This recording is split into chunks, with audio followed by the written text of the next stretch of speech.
Hey guys, this is Deepesh Mandalia. We're live on the Facebook Ads Power Hour, and I have an awesome guest with me today, Eric Dyck from Vancouver, or is it Victoria? Somewhere around there. So we're going to talk some cool stuff about Facebook ads and Eric's experience around that as well. So probably like myself, a lot of you have seen Eric's experience within affiliate marketing because of the area he's playing in right now and where he is. But actually, he's got a ton of knowledge on Facebook ads, and we were out in Barcelona a few months just talking about this, and I just thought it'd be awesome to bring him online and actually go through some of his experience as well. So we're going to be covering that off, and we're going to find out a bit more about Eric as well, which I think will be super, super cool. So if you guys are watching this live and you have a question, hit hashtag live with your questions so that we know, and I know to go into your questions. If you're looking at the replay and we are not live, then hit hashtag replay so that I or Eric can come back later on and answer those when we get them as well. I can see people coming online now. Just give us a quick shout if you can hear. The sound check's all good. You can see us all okay. I'm going to bring up Eric's name. I'm going to bring my name. So that's all good from our side. So just as a kind of heads up, if you're joining us for the first time, so every few weeks I bring on an expert to talk about Facebook ads. And actually, I bring on people I want to hear from. So I don't get fillers on. I don't look for people just for the sake of it. This is genuinely, if you guys weren't following us, I'd love to speak to Eric anyway. We've had some good chats already. And so for me, it's learning. For you guys, it's learning. And we're all learning and earning together. So this is what it's all about. So I'm going to get started with this. So just as a quick introduction of Eric. So Eric's a creative performance marketer. He's got over 10 years of experience buying ads, building companies, and educating the world's best marketers. So I met some of you guys out in Barcelona Affiliate World Conference, and Eric ran one of the events on that day, Ecom Mastery Live, and it was really, really good. So just before we went live, I was just mentioning to Eric, it's actually one of the cool things about that is the blend of people and the experiences he's brought onto the stage as well. So we'll talk through that later on as well, and we'll go into a Q&A. So if you've got questions for Eric, queue them up, and we'll answer them as soon as we can as well. So I'm going to pass it over to you, Eric, now to introduce yourself a bit more, and then we'll take it from there. Nice. Well, yeah, thanks, Deepesh. I'm thrilled to be here. I was saying this fits really well into some of my personal focuses for the year. Starting to get my level of expertise out there on a wide range of topics. So this is one I'm really excited for. And as you say, we've had a number of excellent talks already. So I have nothing but high hopes for this. You reach me in Victoria, British Columbia, capital of British Columbia, the tech capital of British Columbia as well, the marketing tech capital. And I'm here in my living room. My office is upstairs, but I just prefer working in the nice, bright living space. I've got my emojis that I worked on with my daughter this weekend up here. The one with the terrifying mouth stitches. Those are teeth, actually. So don't be scared. That's just my 5-year-old daughter's emoji. But yeah. So I've been in the game since about 2006 when I started at an affiliate network called. Sorry, am I to go into my bio yet, or should we just? Yeah. So I started at a company. I see you're working with Katrina McGregor, and she was someone else who started at this affiliate network as well called Neverblue, and I was employee number 7 basically. I graduated university with a film degree, and I just spent my 4 years writing really weird essays about psychological effects of film and all sorts of different things like that. It was a really outside of the box kind of degree that I really enjoyed. I made a few films, but I was left university with this feeling of overwhelming dread of not knowing what I was going to do. So I ended up going to Bangkok. I taught English in Bangkok, taught kindergarten in Bangkok for a year, taught kids in Korea for a year after that. And those were just wild years of personal exploration, a lot of fun, banked off some debt, which was good. So I came back, I ended up moving out west. And yeah, I kind of BS'd my way into this job as an affiliate media buyer. I sort of leveraged my weird experience in dissecting films and film theory and advertising, which is something I studied quite a bit, into this job as like a performance media buyer, where the first campaign I ever ran was for a ringtone. It was a ringtone offer, and I started a Google AdWords campaign for it. and I bid on brand keywords. And I didn't know you couldn't do that. And we got, we did like $100 in my first day when I first threw up my first campaign. I'm like, this is easy. Why isn't everyone doing this? And then, of course, it all got clawed back because I was bidding on branded terms. And so my journey began with that. So I ended up leading the internal marketing team at Neverblue, which is essentially a team of media buyers who ran the Neverblue offers at a better margin and tried to arbitrage clicks, essentially. And I started in search engine marketing.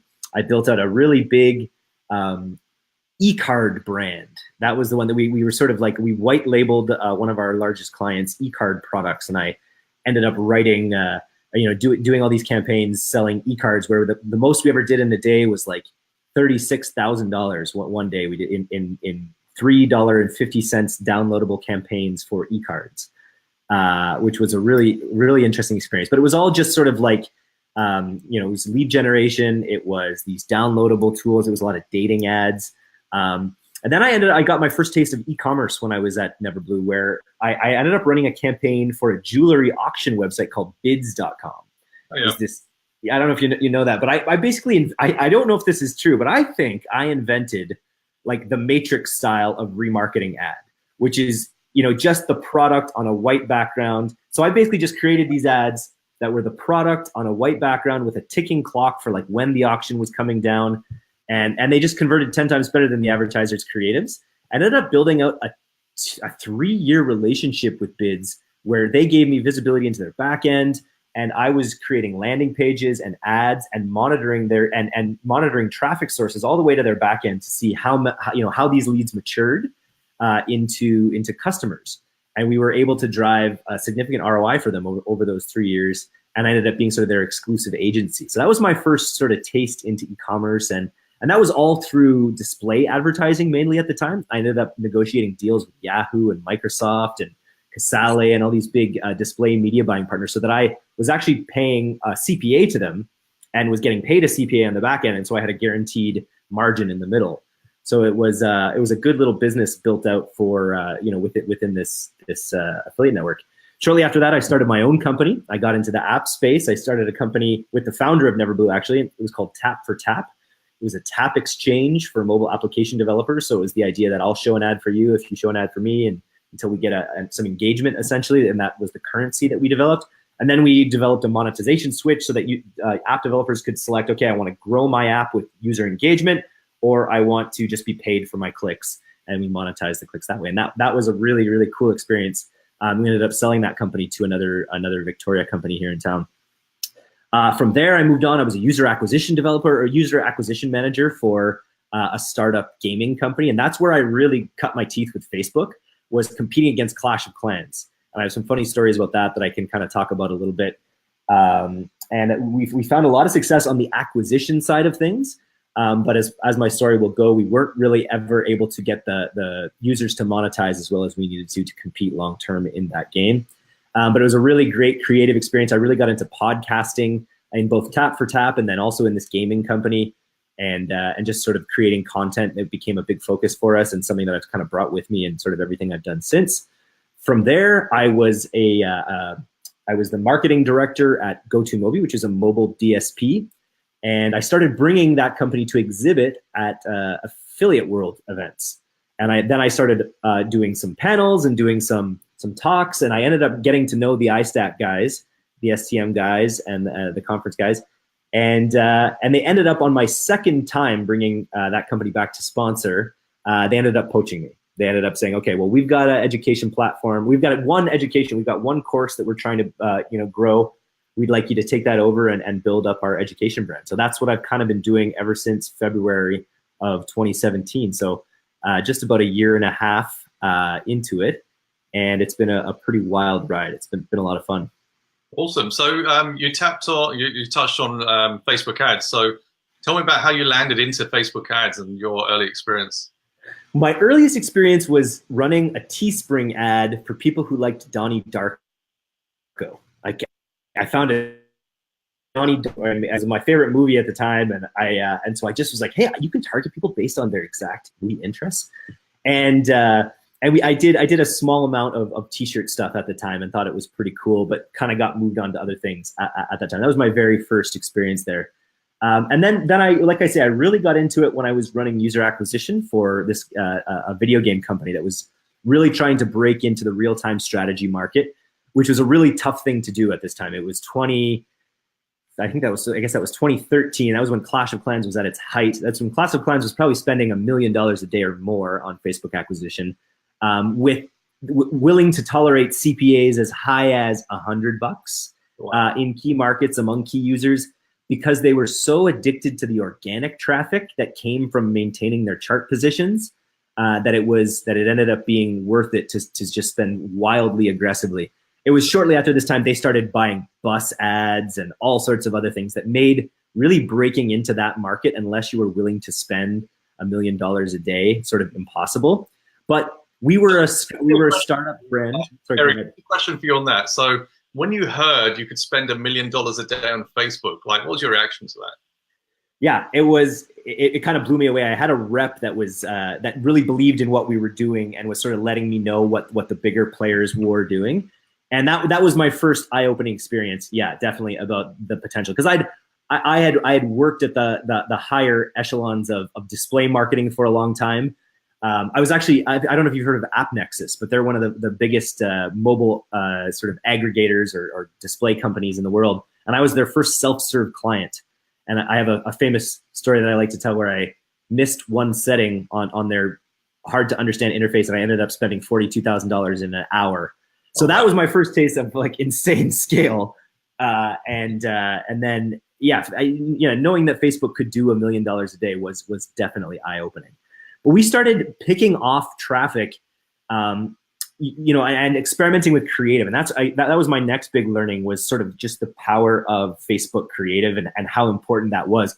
We started by running character art that we had that our artists had mocked up, and we were sort of trying to bring people into the world that we were creating through this character art, and that worked okay. And then we started doing ads that were footage of the game, so it was actually footage of what the game actually looked like, and that did okay. But it didn't really click and start to do really well until we actually took like a middle ground where I ended up getting the 3D animator to create dramatic vignettes of the characters in crazy situations. So it was actually like it sort of combined the character of the animated art and the realism of what the gameplay was actually like.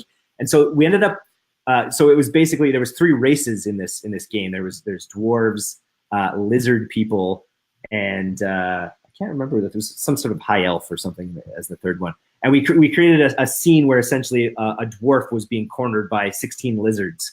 And that sort of like evoked a response in people.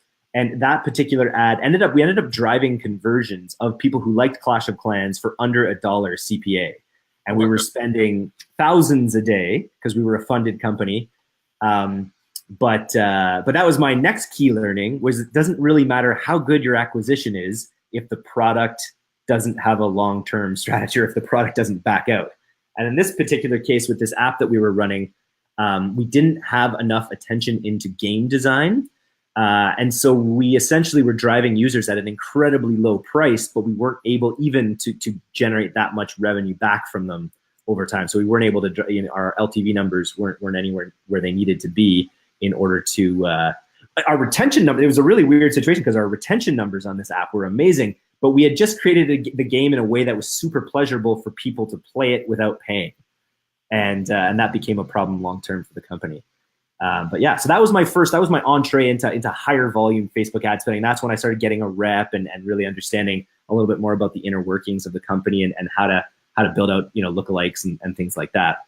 And then I worked with it when I worked at the mobile DSP. I was using, I was creating lead magnets and doing things like that to drive leads for this DSP, but I really didn't get into it again heavily until I started running all the ads for iStack. I now know I don't run the ads now. Normally, now I just sort of go in. We have an agency that we work with, and I go in and undo their work sometimes, and go work alongside them on my own stuff. And I have to say, I think I don't know if Jacob's probably not listening, but I think I can outperform them still with the ads that I create. But yeah, I've seen you've upgraded your position to Nick Fury, right? So Nick Fury is not hands on.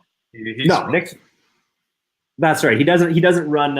Although I think in the most recent comics he has been given the super soldier serum, so he's probably. I think he's a real badass if he needs to be. But for the company to work well, he should not be.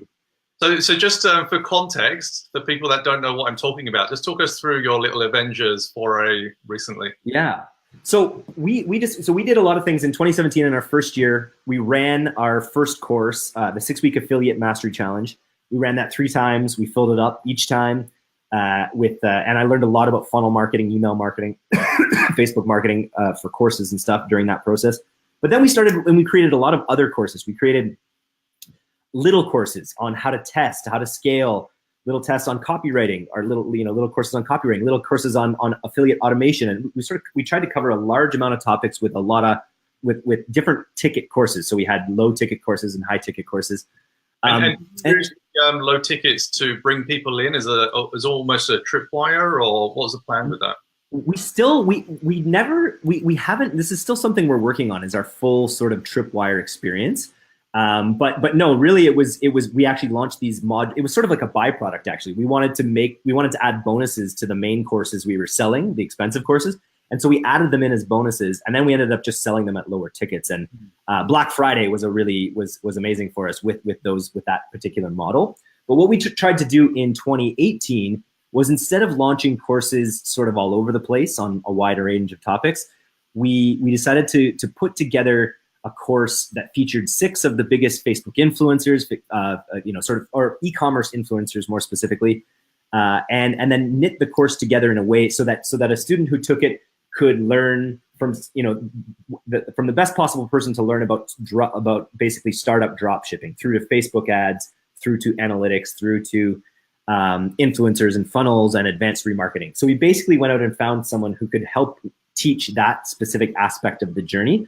And so while we were doing this, I started to feel like Nick Fury. That's when I started to carry an eye patch around with me at all times. And so it really was, and that has been my experience since we started too, is really working, through the podcast, through the courses, through the events, being a conduit through which I could bring in all these incredible influencers and people who were really innovating in the Facebook ads and e-commerce space. So that was sort of made more literal when we actually made Nick Fury based creatives for the course that we launched. We ended up working with a high-end filmmaker, and it's a long story, but we tried to put together we had a full script ready to go, and we got it there, and we ended up going over it, spending a day going over the script, and we realized, okay, well, this is probably a $100,000 minimum, 2-week shoot but so when we get to that level, we'll have a script ready to go that will be both hilarious and effective as well, we hope. But honestly, it was a really interesting experience. I think the ads ended up being very humorous. They ended up being very, a lot of people enjoyed them. We got a lot of good feedback about them. But to be totally transparent with you, they didn't convert the way that we needed them to. And that was a lesson that we learned too about making your ads entertaining is good for maybe a longer term branding play. But when it comes to the direct response of people doing, the ads that ended up working better were the ones that just showed more proof. That just showed more. You learn from this person. He's taught this many people who ended up doing this. This guy himself has done this. Greta Van Riel has done this, and she's going to teach you how to do this kind of thing. So it was a lot more proof-based marketing that ended up moving the needle a lot more for the course than the highly entertaining Nick Fury stuff, even though we had a lot of fun doing it. Interesting. And who was the creative genius behind the mini scripts that you had? So you had a scene in a plush mansion and sofas. You had a really funny one with the ladders. Who was kind of scripting? Who's the brains behind all of that? Well, it was a jumble, right? I went to the Shopify Mastermind in Atlanta, and I used this as an opportunity to work with Ben Malal and Nick Peroni, who were both there. And so Ben and I, we all kind of worked together on the concept. The original idea was a mix of the filmmaker and myself and Ben, who contributed. But then honestly, when we were all together in Barcelona and filming the ladder stuff, it was sort of a free-for-all where we were just sort of, we literally, it was unscripted. I had everyone together, and we knew that we wanted to film countdown ads to let people know that the course was closing. And then after that, we just basically freestyled it. The one on the ladders with Ben Malal, where he snaps the rose and hands it to, I guess, Dimitri or Shaq. It was a lot of fun putting together and doing those, but it was a really collaborative sort of Adlib experience, I would say. Absolutely. We've got a few thumbs ups and some hearts. So if you guys are live, if you have the queue up your questions, hashtag live when you ask them. If you're looking at the replay, hashtag replay, and myself and Nick will, Nick, I'm thinking of Nick Fury now. Eric will come back and answer your questions. Just a quick shout out. So Kat's giving a shout for Neverblue. Hey Edmund, Francois, Nick, Matt, Casey, and Jamie. Get your questions queued up for Nick Fury here, whether it's on the Avengers or any of his Facebook ad stuff. So I'm just going to go through some more questions. I'm curious to kind of dig deeper into a few things. So one of the things I like to ask is, if you weren't doing what you're doing right now and you had a blue ocean in front of you, what would that blue ocean look like? What would you absolutely love to be doing right now? Not that you don't. It's a good, but just something else. Yeah, I do, and it's funny. This is a really good. It's tough to think about this, and it's something that it's one of the hardest things to do is really know, what I know what I want like on my current trajectory, and I know what I want out of what I'm doing. But if I had a chance to do it all over again, kind of thing, it's an interesting question. I'm a big movie buff, and so potentially something in the filmmaking space would be interesting to me. I've been a writer for a long time, so potentially something in that space. It's funny, most of these things I don't discount me still doing. That's the thing. I think about, okay, well, once I can sell this or do that, then I'll get back to something that I'm also interested in. But the thing that came back, and it's something that I do want to do in the future, but it's probably, I don't talk about this a lot, but it's probably my prime interest. I'd like to be hosting a Joe Rogan-esque podcast that's focused on consciousness discussions of the nature of consciousness and its implications. That's honestly maybe the blue ocean thing that I'd like to be doing most and see in my future to be doing. Did you see his recent interview at all? Yeah, I've seen. You mean the Elon Musk one? That's the one. Yeah. Definitely. Is that the kind of interview you'd love to have, or type of that one? Yeah, I think so. I definitely. He's also had some. He had a guy on last month that was talking about quantum, about the new developments in quantum field theory and quantum physics, and to me, I think Joe Rogan is probably he's probably one of the most important voices. It's hard to overstate this, but I think he's one of the most important voices in the world today, because he's having such high level discussions with such a wide array of people. He'll have a UFC fighter, so he's got an audience of people who just love UFC, which is a very broad audience, and then he's exposing them to people like Elon Musk and these quantum theorists and all these things. So he's a real idol of mine, and so I feel like podcasting is event hosting, podcasting, these kinds of things is where I feel like I'm in my area of genius sort of thing, and so really doubling down on that in the coming years is something that I'm keen on doing for sure, and specifically around the nature of consciousness is what I might say. But yeah, that particular podcast with Elon Musk was very, very interesting. He's such an interesting character. The way he speaks, the way he's measured, the way he didn't. I don't know that he said too many revolutionary things, but just his perspective of absolute limitlessness. About okay, well, that needs doing. I could do that. If I had all the time in the world, I could do all of these things. It's a really refreshing perspective to hear. Cool. There's a shout from Renee on that. So she's actually got a page called The Envy Factor, all about subconscious reprogramming. So something for you to check out, Eric. Yeah. Joe likes float therapy, which is a pretty cool thing to do as well. Yeah. I think, who did I read? Someone wrote a post, I think it was Jay Paul actually, on float therapy, and he had some out-of-world experience, and it can be a bit wild. If you try it, you'll experience it, and you kind of get what I'm saying, but those I've tried it. Are quite interesting. For me, I've only done it once, and I liked it. It was an hour-long float or something. It went very quickly. It felt like it was like a 15-20 minute thing, and I didn't get anything psychedelic, but I did get a very good sense of calm and peace, which is sort of a rare thing in the world of the constantly updating Facebook newsfeed. Oh, absolutely. As we know. So on that question, how do you deal with the constant updating Facebook feed? I mean, you're obviously on Facebook, you're keeping up with what's going on. How do you manage it day to day, all your alerts and conversations and groups?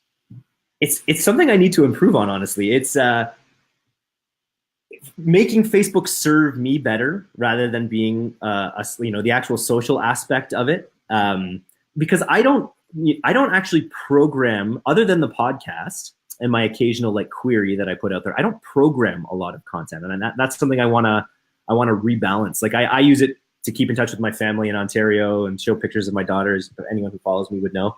But I want to get better at using it to actually get my message out there more so than be a passive vessel for others, because that's right now what it is a lot of, and it can be when in my as I'm working on my business plan and figuring out the direction to take the company, every day I see someone else offering a course. Every single day there's like a new person offering a course in a new area, and I'm guilty. No, yeah, for sure, and so it can be overwhelming for sure to see the amount of people moving into this space, the amount of webinars that are coming up, the attention economy for people when it comes to training is a hugely competitive space. Yeah. So just making so my strategy kind of going forward is just making sure that I'm programming the content that I want to see rather than being more of a passive vessel for others' content is what I'm trying to do. I agree, and I think that's that would be something I've not observed from you as much, is actually sharing your own stories, your case studies, your experiences and stuff like that. Because even with the ecom mastery, the course that you did, all the background, there's a ton of stuff that people would love to learn from you on. And I think that, I'd love to see that as well. And I think that would be a really cool thing to see from you as well. Yeah, it's something I'm considering for sure. And it does take time. Like I put out a ton of content, but I'm at a stage now where I just get an idea and I just write it out. And then what I do is just schedule it. So sometimes people, like I get lots of messenger messages and people think I'm online because they see all these posts go out in my page and my group, etc. But a lot of them are timed. So I'll queue them up. I'll have an idea. I'll say, all right, I'm going to schedule that for 3 days time, 4 days time. And you can just do that in blocks, and it makes it so much easier as well. And it just means that you can keep your message flowing. You can keep yourself front of mind. Because one thing I did find is at the early stage when I was updating content, the longer you leave it without putting something out there, you're forgotten so quickly. And it's a beast. Once you start to feed it, you have to keep it going. Otherwise, you will slip away as well. And I find that really challenging. But the rewarding part is actually seeing how it's impacting people. And I think if you've got clear purpose of what you're trying to do, it makes it so much easier as well. Yeah, and that's something we're working on right now for 2019. Do you schedule your posts in Facebook, or do you use an external tool? I use Facebook. So one thing I found is when you use external tools, and this is just based on experience, there's no hard data, but for some reason it looks like Facebook hamper your reach. So when you're using Hootsuite and Buffer and things, just seems like Facebook doesn't favor that. And also it shows like scheduled from Buffer or something like that in the post. And I think people they don't like that. And so it feels and it looks more natural. I know, for example, what time of day generally I get the best engagement, clicks, comments, etc. And also, personally, I learned a lot from Scott Oldfield. So he does a lot around magnifying your content and keeping it fresh and things like that. So if you want some, if for anyone out there who's looking to get better at content, just follow Scott Oldfield. His content is always on point. It seems like he's literally online 24/7, but he's built a machine. And that's kind of what I'm trying to replicate as well. It appears like no matter what you're promoting these days, content should be an integral component for it. When it comes to awareness, especially during those first phases of engagement, and then building audiences based on the people that engage. That by far the people who buy the most tickets for our events, buy our courses, by and large, they're almost always in a 75% having watched one of my episodes groups, basically. And so definitely that tactic of what I guess people used to call it carpet bombing, essentially, of building, putting out content in attractive ways, and then building audiences based on the way people consume it is something that we do quite heavily. Absolutely. So one thing I want to touch on is, how do you balance the time between learning and applying? How do you keep the kind of inputs going, you're reading, you're listening, however you do that, but then also keep applying that as well and keeping your knowledge fresh? So for example, Facebook ads moves fast. I struggle. I'm running a Facebook ads agency, I'm managing a course, I've got a community, and even then I struggle to keep on top with all the latest stuff. And I don't even make it my mission to stay on top, because unless there's something that's going to help my business or help my clients, I don't really care. Yes, I'll be testing new things out. I'll be seeing if there's anything interesting I need to look at. But even within your niche and kind of what you're working on, there'll always be something new to have a look at. How do you manage all of that? Well, most of it is it's just filtering signal from noise, and it's not to say that the stuff I ignore is noise, but I have my sort of vetted, like you, for instance. When you put out a post on Facebook ads, I read it because I know that you know what's up, and I know that I've tried things that you've put out there before and have seen them work. Similar things. I also have a network of people that I'll just reach out to with ideas, guys like Nick Shackelford or my friend Van Oaks, who all run really high volume Facebook ads for people.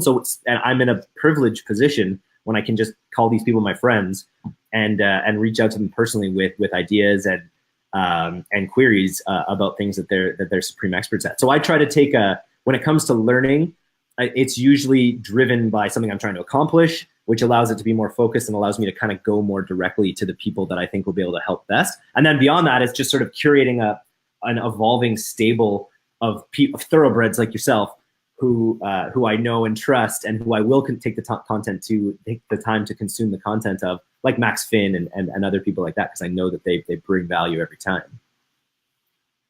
Cool, that makes sense. So just related to that, do you have podcasts that you listen to on a regular basis? Anything you'd recommend? Well, I've got lots about weird esoteric consciousness, but that's another thing that I'm trying to do is spend more of my mental powers on things that will more directly benefit me. So just yesterday, I spent a bunch of time listening to the ClickFunnels podcast. So I listened to both of the ClickFunnels podcasts. I'm a big fan of those ones. I'm just trying to remember what they kind of blend together right now. It's Funnel Hacker Radio. There's some really cool stuff there just recently about how to put events on, how to attain maximum sort of success with your events. It's really, as far as business goes, it's those two, I think. Have you attended Funnel Hacking Live? I haven't, but I've heard really good things about it. Did you? I attended in, I think it was March in Florida, and honestly, I was blown away. It was the genius of Russell Brunson is being able to construct a story. And actually, the event was essentially a 3-day story, and it was the way it was all tied together. Each speaker led on to the next, and every theme on every day was a block of what Russell was trying to build up. And essentially, if you know Russell's perfect webinar script, for me, it was literally that delivered over 3 days on stage and getting people to buy a product. That's all it was. But the way it was done, it was genius. And actually, the level of the speakers and everything was just done so well that literally I booked for 2019 while I was there. I was like, I'm absolutely going to go be there. But I was going to ask if you bought. Sorry? I was going to ask if you bought. I didn't buy, no, because I didn't need it. You bought a ticket. You bought. Sorry? I bought the ticket, absolutely. I didn't buy the program that he was selling because I didn't need it at the time, and I had too many objects already in my pocket, so I had to try and kind of say no. But it's that kind of thing that with someone like that, you're seeing them put that into practice. So what I enjoy is people who not just talk about how to do things, but they've got the proof and they're actually showing it, and they can actually demonstrate it as well. I think that makes a huge difference in trusting that person and being able to learn from their experiences. Like, I don't know if you've heard of a guy called Peng Joon. No. Worth checking out. He's got a really interesting story, and he's kind of rag to riches story was, he wanted to be a global speaker. He wanted to talk at events, went to a training camp, and he was ridiculed. And he wasn't great, but he took that on board, improved, and now he is a global speaker. He speaks at hundreds of events across the world, and he's made it. And that's that kind of thing that he's followed people. He's learned from their mistakes, made his mistakes, and developed and moved on as well. Very cool. That was one thing I learned this year. So I've done a lot of events. I've done, I've spoken at, I've been the host of the Affiliate World Conference now for the past 2 years. Before that, I was speaking for them already, and now I do my own events as well. And speaking from stage is something I'm really comfortable with. I love that idea of creating a story and a narrative for people, and kind of following it through with the content that you program, which is something that I strive to do as well. But one of the things I learned this year is that I've sold in webinars. I've done a lot of webinars and have done pretty well consistently with webinars. But selling from stage was something that I hadn't really done. And this year in Barcelona, we sold our course sort of from stage, and it was honestly a bit of an eye-opening experience because it's different. It's different than webinar selling. It's different from Facebook ads. Like actually selling from stage was something that I found that I left too much to the last minute and wasn't able to do it in the way that I had hoped. And so that was a really, that was an interesting experience, something that I want to get better on. I think our events in general, we're not going to be focusing too much on selling. We really want to make the value for people who come based on the information that they get at the events, the tactics, the directly applicable stuff. But it's a skill that I'd like to have in my feather for at some point in my career to be able to sell from stage. Have you ever tried doing it? I haven't tried it, but I've seen people do it really well, i.e. Russell Brunson, Peng Joon, and I've seen people do it really bad as well. And it is really difficult to get people into that kind of buyer frenzy stage where you can just close them, and knowing how to build them up and get them to such a stage where you're able to just close it. So I went to an event in London about 5-6 months ago, and the way, I can't remember his name, the way he set up a free seminar, and I went there purely for research purposes because I knew he was good at selling from the stage, and I wanted to see how he did it. And he probably closed about 75 to 80% of the room. And there's some really cool tactics the way he did it. And he had someone in the crowd, which I think was someone who was placed. I don't think it was someone just randomly chosen. The way he brought him up and got him excited and said, I'm going to offer you this one deal, etc., because I picked you out. Then he got everyone excited and then said, who else would be interested? Everyone put their hand up, and he goes, you know what? I'm going to give you guys the offer as well if you come up right now. And then people just rushed up, and I thought that was just genius. Like it felt like it was staged, but he got people so excited and so into it, like they were supporting this guy and wishing they were this guy. And then all of a sudden he said, look, I'm going to open it up to anyone in the room. You've got 5 minutes to come up here. He took 75 to 80% behind the stage, and they signed the papers or whatever. But it takes an art, and he spent the first 2-3 hours building that up, talking about his expertise, his results, and et cetera, et cetera. But I think that takes a lot of practice as well. Yeah, and you're absolutely right. It's a funnel, and that was one of the things I sort of viewed it like, hey, these people are already here. They're going to have seen all these people. I'm going to offer them a chance to work with these people, but it wasn't seeded well enough. It wasn't. There was no hype of this product. It just sort of got dropped, yeah. So that was a very. What was the price point, may I ask, in that presentation? Was it lower, like $97 or something? Oh no! You're talking about like 3-4K. Wow. So he'd reduced it down from like 10K, I think, and put massive discounts, and then stuck on top of it. So what he ended up giving was like a 3-day boot camp and some videos, CDs, whatever, I don't know, some giveaways and free ticket to a future event and lots of other bundles. Made the 4K or 3K seem like it was an absolute bargain.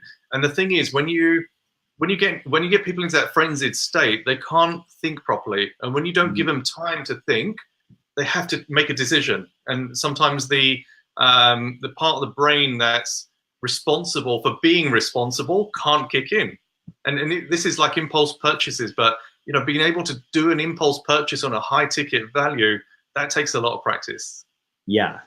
And structure and strategy going into that for sure. So that's it's an art and science. You need to really balance people's kind of emotional states, but also think about the functional as well. And I think it is art and science essentially.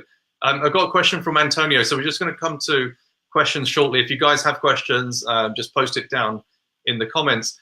One thing I want to ask Eric is about kind of Facebook ads, and what's been your kind of experience over the years on how Facebook ads has developed whilst you've been close to it, and kind of where it's going from your perspective?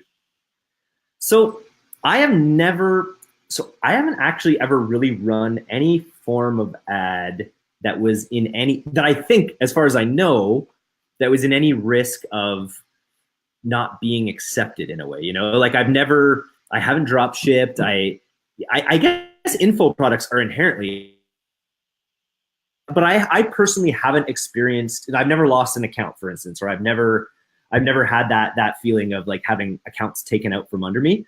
So my experience with Facebook has really only been positive. It's really only been new features that are amazing and new capabilities, new targeting parameters, new, you know, it's only ever been an evolving sense of awe, honestly, especially having come from other, you know, having the bulk of my time, I did a lot in search engine marketing when I started, which is like in terms of intent, like the ultimate targeting tool.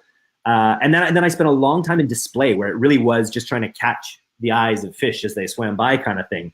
And then so to go into Facebook and be able to build out the level of specificity, to be able to build out, you know, the dynamic aspect to like, okay, they've seen this ad, now it's time to show them this one and this one, like that ability to really know, you know, instead of eyeball-based marketing, you know, like customer-based marketing, and their ability to build an advertising platform with that in mind has been mind-blowing for sure. I had early on, especially in the acquisition stuff, I had a lot of success with some of the PMDs, or the Facebook marketing partners, FMPs, I guess they're called now, which are tools that sit on top, like Ad Espresso, or what's the other one that everyone loves to use? Tim Bird's bidding method. RevealBot.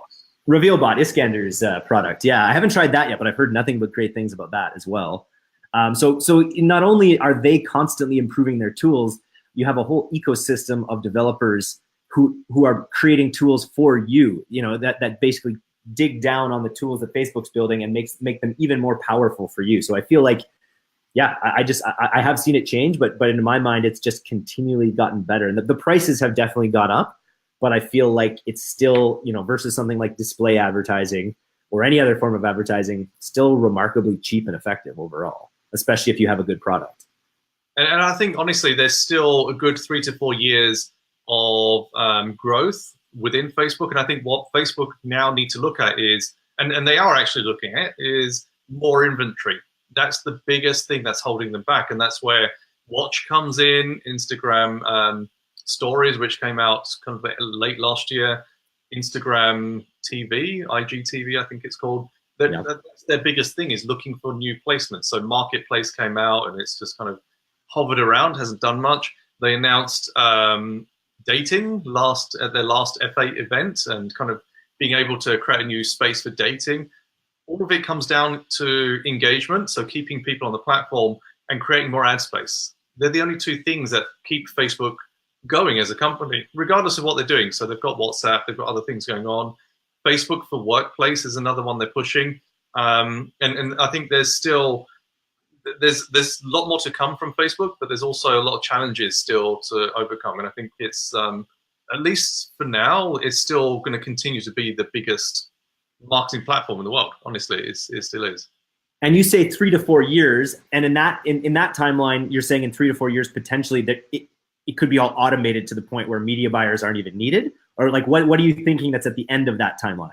So I'm thinking at the end of that timeline is, I don't know what's going to happen. So if I look at where things are right now with Facebook, there's still growth. There's still growth to come at the end of this year. Q4 is going to be absolutely insane. Into 2019, there's still going to be a lot of growth. There's still more platform work that's going on. So they're still going to continue to expand.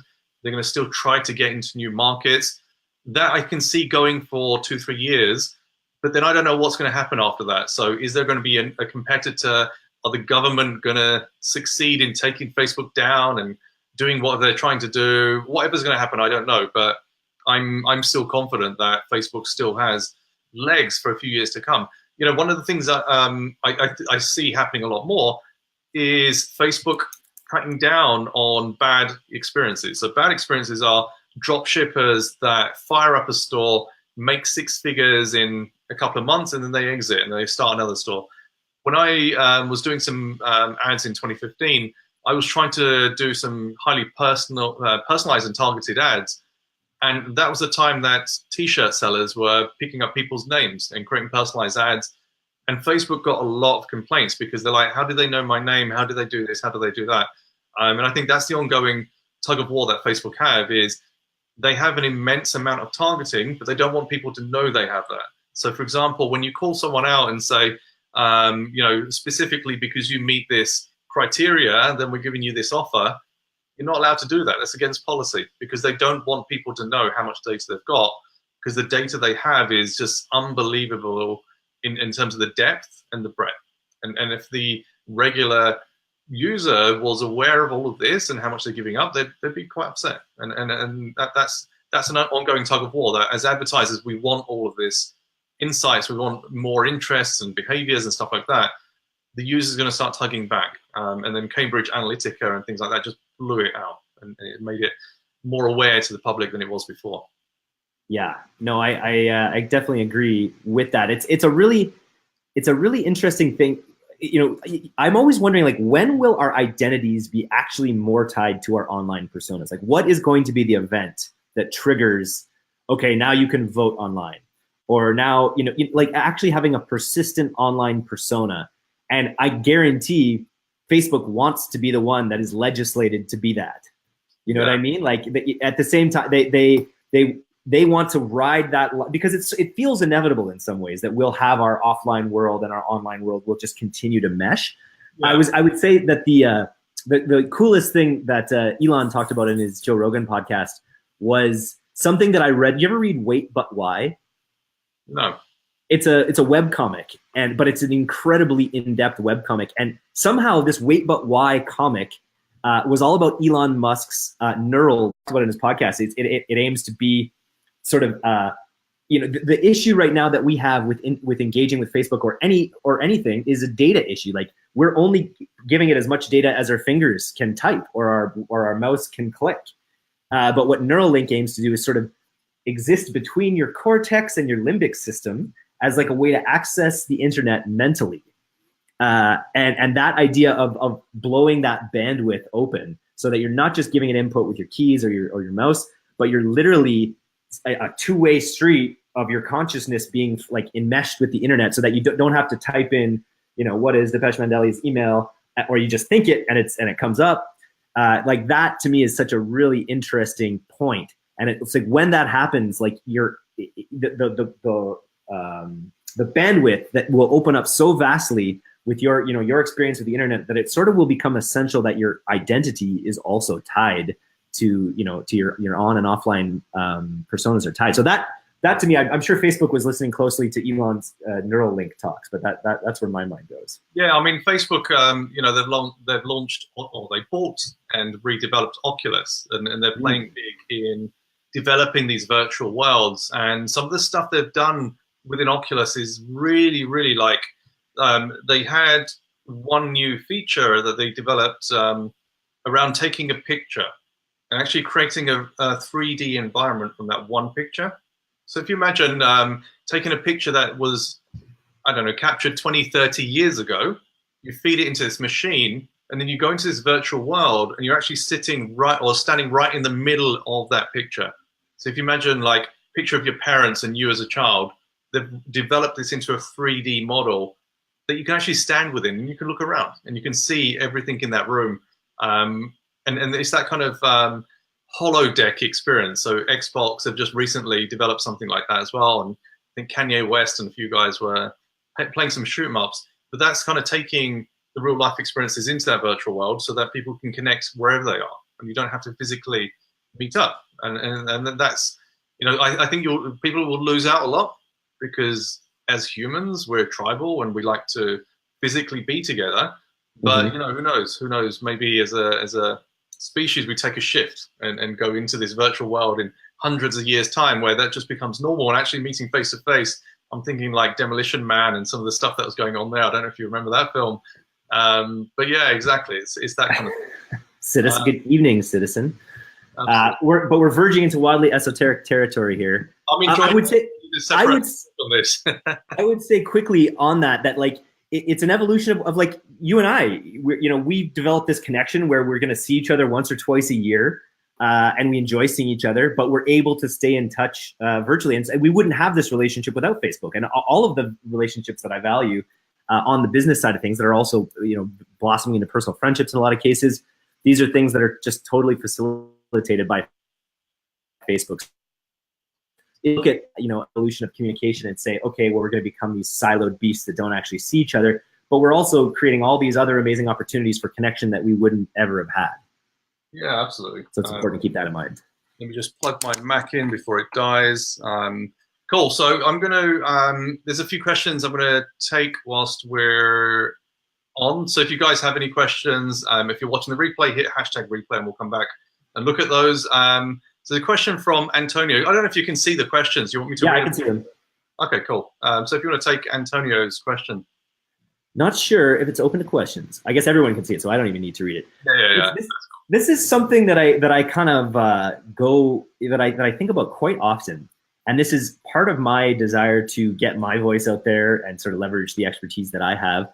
And it was something that we consciously did. I've sort of been a facilitator, someone who brings people in, and we provide this sort of platform and build the audience and some of the marketing tactics and stuff. But it's a very good question, Antonio, because there's something that you don't get. Like when I'm selling a course that's by a bunch of other people, to be totally honest, that's not as always as an attractive feature as Depeche coming out and saying, hey, learn from me, these are my methods. With me, there's a layer removed where I have to be sort of, you're going to get this knowledge from this guy, this person, this girl's the best from this reason. And so there has to be a subtle shift in the way it's marketed, I think, and in what I'm trying to do with it. We're really trying to be a platform. We're trying to be a platform for learning, where we sort of vet these experts and bring their content on. But we're still honestly finding our footing when it comes to the complete ongoing model of this information, and not being an expert ourselves, or not coming across as an expert necessarily ourselves, is something that we're really trying to negotiate. So the pros of it are that, not that this is going to happen to Depeche, but we're always going to be on the cutting edge. So we're always when someone goes too guru or stops teaching things that we think are relevant, we'll stop highlighting their content, and then we'll always be able to take on new people, and really always have the freshest of the fresh stuff, without always and learning it ourselves at the same time. But whereas when you're the guru, most of the time, in a lot of cases, unless you have a long-term plan, you'll see most gurus burn out pretty quick. They'll have a launch, it'll go well, maybe they'll be able to keep it going evergreen. But most individual gurus, in my experience anyways, make some money for some short time, help a lot of people, I'm sure, in a lot of cases, but they're not able to kind of keep it going as long. So that's to me the pros and cons of that. When you say specifically of operating an agency, this is something that I think content when you're running an agency is like an absolutely essential component. I'm sure Depeche is experiencing this. And it's such a competitive market out there, so that if you're building an agency, which is something that I'm also looking to do kind of in the next little while, is to kind of build out an agency that leverages some of my expertise. But I think having content, whether it's conversations or yourself, is super important for building out an agency. Would you agree with that, Depeche? Yeah, I do. So it's an interesting point. So a few things to pick out. The term guru has been really twisted and ruined, I think. So I would say I'm not a guru. I don't like that word. You're an influencer. Yeah, I mean, that's quite interesting. Someone actually mentioned this recently, saying you're influencing people in what you're doing, and I actually set out to do that. So last year I had a conversation with someone quite senior at Facebook, and we were just talking about the UK market. Now, there's a big difference between the UK and North America in that there aren't many names that you associate with any kind of niche, whether it's e-com or Facebook or Google or whatever it is. Whereas in the US, and also in Canada as well, there is that kind of thing that people develop their personal brands. If you think about Facebook ads, e-com, SEO, content marketing, influencers, you can always think of top of mind, and they're generally North Americans. In the UK, two things. People don't generally self-promote their own brands as much, but also when people do push their own brands, people don't like to follow them because it feels like they're being too brash or overconfident and things like that. So I've actually struggled in the UK, but I have like my groups, my pages, my lists. I have a bigger following out in the US and North America, and actually in Singapore and some other countries than I do in the UK. And it's just how people perceive and how cultures perceive that as well. So that's just one thing about. Is it a tall poppy thing? Is it a little bit like a tall poppy thing? No. Yeah, I think it is. Yeah, it's that kind of thing that people want to make. They want you to feel accessible. Maybe, I don't know. They don't want people to stand out too much, because then it just feels like you're not relating. I don't know. I'd love to change that in the UK, because I think it's good to have influencers and people you can trust. And you know, someone actually asked me last week and said, you know, I'm interested in working with you. I love your stuff, but are you in it for short term or long term? And this comes back to your point about people do pop up and then they disappear, and you can only take what you can see and you make a decision on that, on kind of who you follow. But the reason I'm doing this long term is because I have a mission. And I think sometimes, like when I spoke to this person, I said, some people have a goal, which is, I want to sell this course, I want to make money. That's very different to, I have a mission and I want to actually enforce change because I have a reason to do so.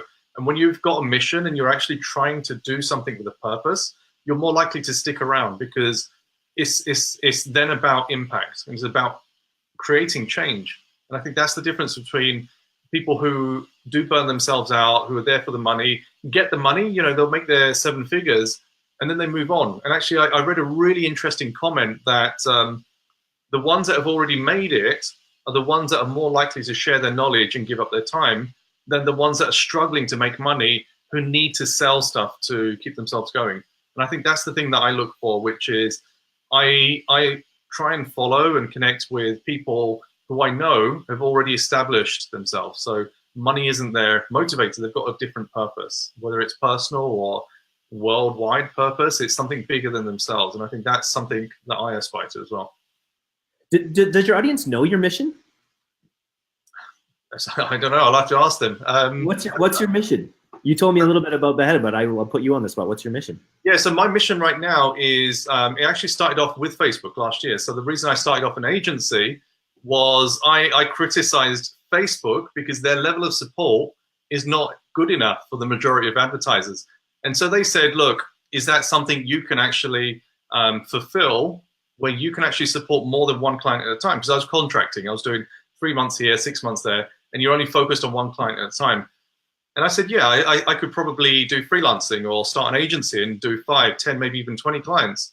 And they said, if you can do that, we'll give you one high-level rep, a really good rep, and through you, we can support 10 to 20 companies. So I took that on as a challenge to start an agency.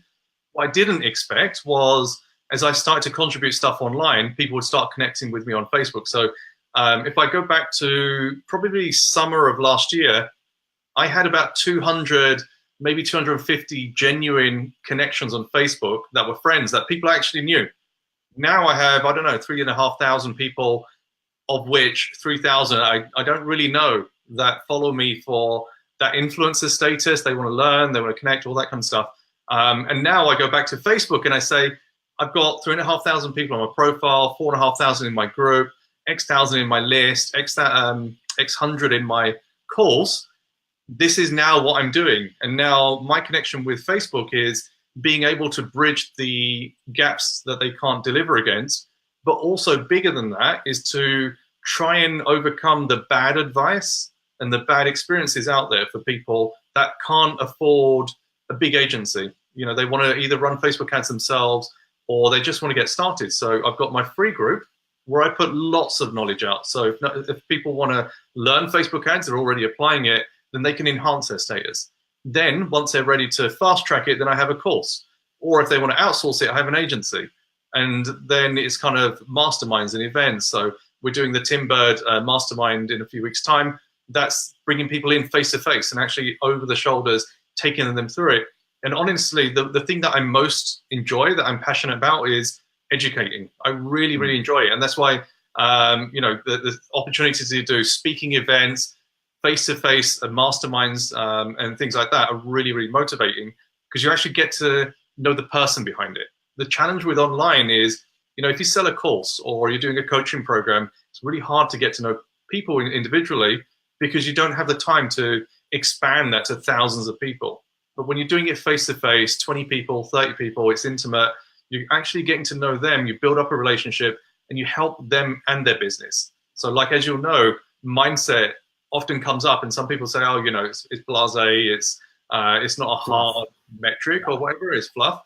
But reality is you don't get your mindset right, you're not going to get your business right. I've been through it myself. So I guess that's kind of where I'm coming from.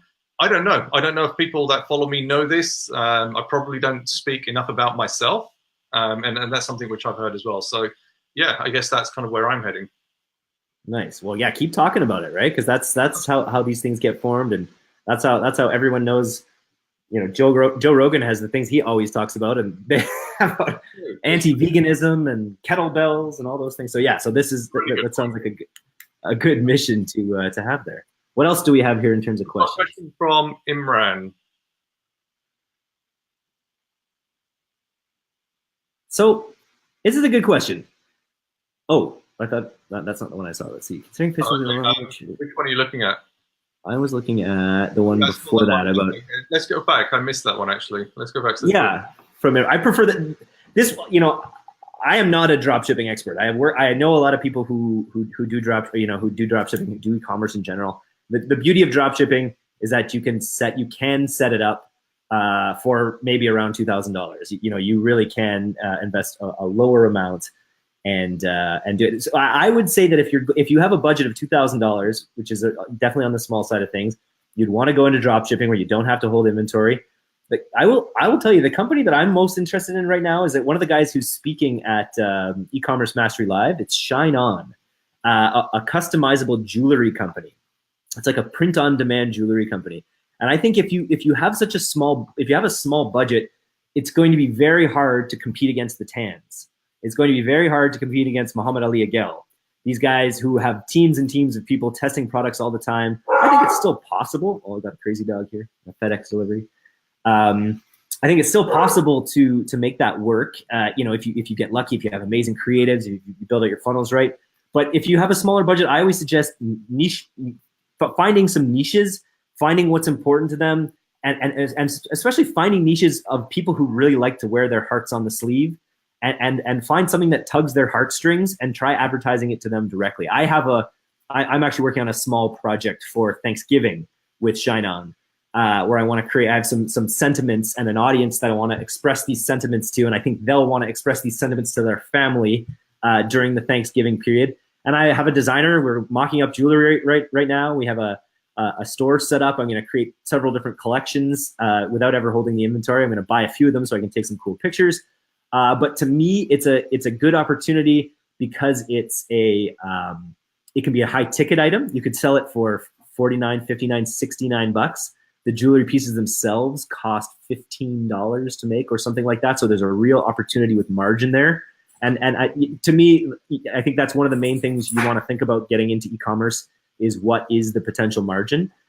So either something in print-on-demand jewelry or potentially print-on-demand large format canvas. Those are the two areas that I think are interesting.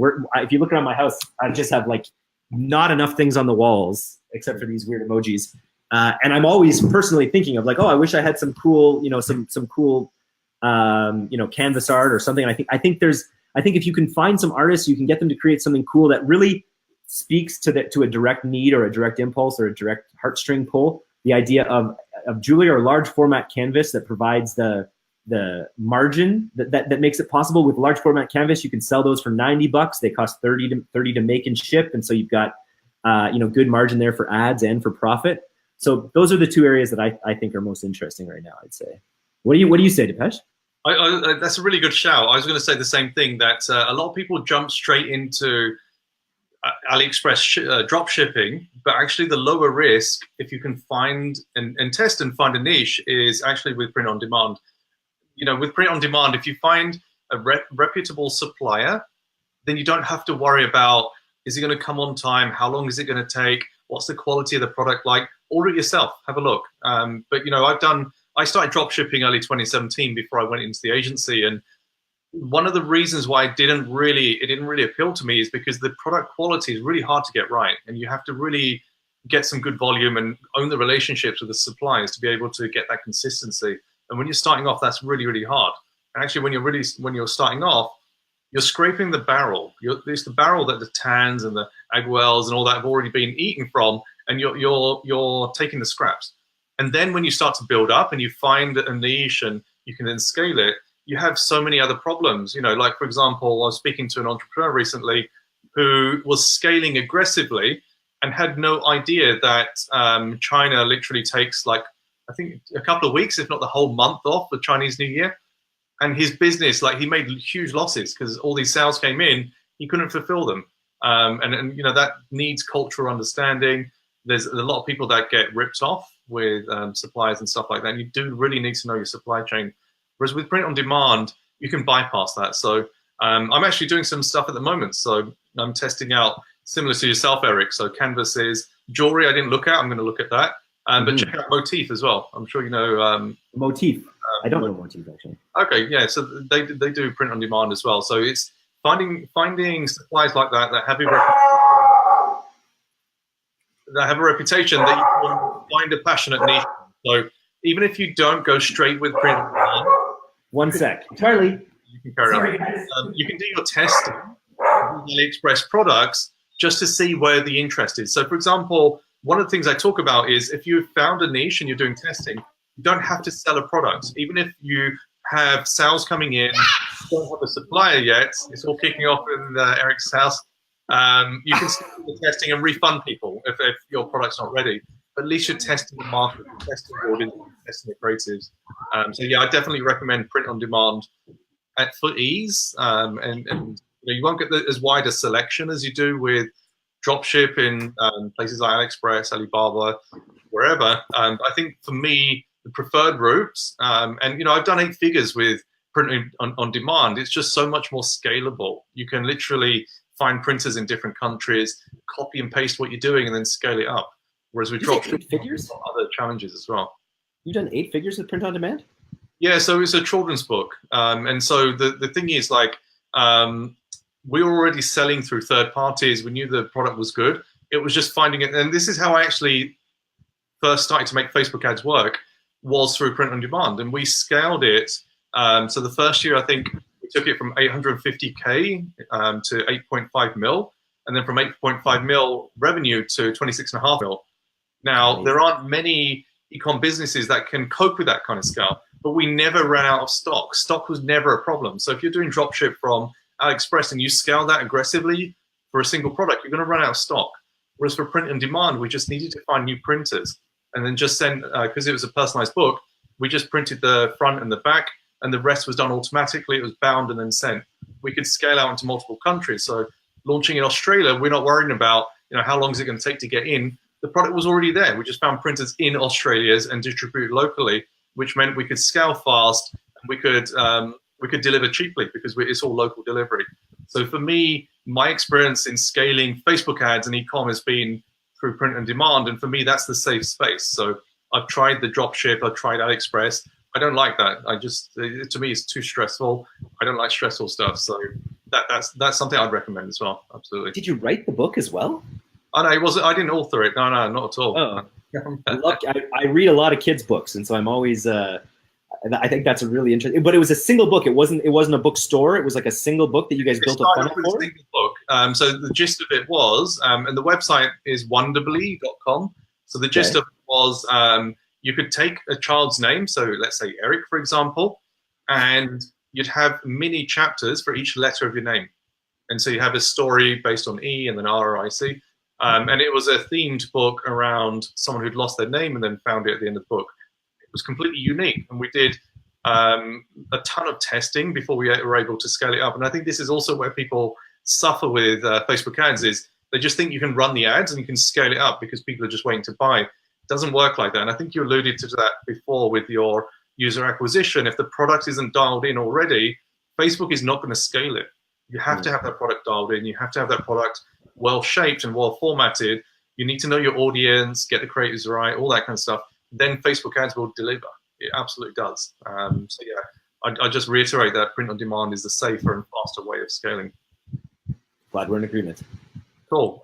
Let's bring up the next question. Was from Imran actually, so I'll let you answer that one. I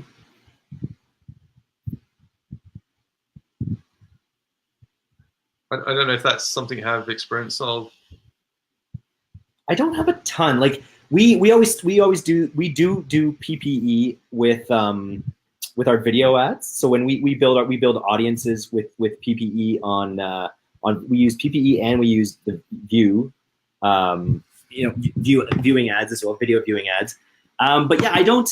And if we're going to gauge the interest, I don't have a great answer for this one. What are your thoughts? So I think I'm just trying to understand the gist of the question. Yeah. So it's testing and then delivering. So interest with clicks, isn't traffic a better? So this comes back to something I call the graduation framework. So the way the testing works is I'm getting an audience and I'm getting some creatives. All I want to do is find out, is that audience interested in the creative? So I'm looking at click-through rate. So that's my first metric. Then I'm looking at, are they actually interested in the product? So then I'm looking at how many people get to my product page and my cart page. That's all I'm considering when I'm doing this graduation framework. When I know that I've got a good click-through rate based on what I know is good and bad, and I know people are actually getting past, so they're not just bouncing off my page, I know there's interest. And the reason I use page post engagement is twofold. Number one, your CPMs are cheaper, often 3, 4, even 5, maybe even 6 times cheaper than running website conversion. And this strategy was born out of working with startups where they didn't have a lot of money. So it was, how do you test small and how do you test fast? So if you have $5 with PPE, you can probably get 1,000 impressions. With website conversion, maybe 100 or 150. So you have to spend more to get that same data back. So that's the reason why I use page post engagement. And then the second reason is because page post engagement isn't your prime audience, by virtue of that, if you find that page post engagement is actually driving clicks and driving people down your funnel, that is a super high indicator you have a really good audience and a good creative. And this works time after time. So what I do is test lots of audiences, test lots of creatives, and then when I see a match, then I move it into website conversion or whatever my main objective is. And probably, I don't know, 9 out of 10 times, that audience and creative works really well on website conversion. So that's my testing method. And like, for example, if you've got $100 a day to test, for me, I would spread that across 10 ad sets, maybe even 20 ad sets at small spend and test lots of things quickly, rather than just take that $100 and test one ad set and just see kind of how it goes. I agree. Cool, good stuff. No more questions there. Eric, are you still running your video series? How's that going? My podcast, yeah, it's been on hiatus right now because we have a bunch of episodes that are sort of in the can that we're going to be releasing over the next couple of weeks. But I'm gearing up for it with our sort of, into 2019 and beyond. We'll be doing an interview series with all the speakers in ECML, and then beyond for our events in 2019 as well, which we're going to hopefully involve you in as well. Awesome. So what's coming up for you over the next kind of 6 to 12 months? What's got you excited and motivated? Yeah, so heading into Q4 here, so the first thing on the calendar is the Black Friday. We're very excited. We did a lot with Black Friday last year with our existing courses. And so we're basically taking, we launched this 6-part course with 6 people for a $3,000 price point, and it did pretty well. But with the audience that we gathered, price point was an issue. And so what we're doing is breaking the course down into smaller pieces, into the individual component parts. And so we'll be gearing up for some sales for some of those units and reopening the sales for the full course coming up. But it's just, there's so much value, I think, provided in these individual courses. The one that Greta Van Riel did on influencer marketing, there's literally nothing out there like that gives people A to Z, step-by-step, walkthrough of like high-level influencer marketing. An extremely valuable course. Nick Shackelford's course, I'm really excited to market that one to sort of a higher-end Facebook audience. I'm sure there's some stuff that you'd get out of it as well, Depesh. And then we're just getting ready to launch Nick Peroni's course, which is more of the entry-level, high-quality, high-profit drop shipping course. So we're going to be launching these over the rest of the year. And really gearing up for a big Black Friday thing. Then it's Bangkok that I'm really excited about, as always. Tim Bird's retreat, which is always a super fun time, which you'll probably be going to as well. And then 2019, and we have some big stuff that we're going to be announcing for 2019 soon. that involves events. We have some seriously awesome events planned, and we're really putting a heavy focus on events actually in 2019. I can tell you, and so I'm excited to share that with everyone. Cool, awesome stuff.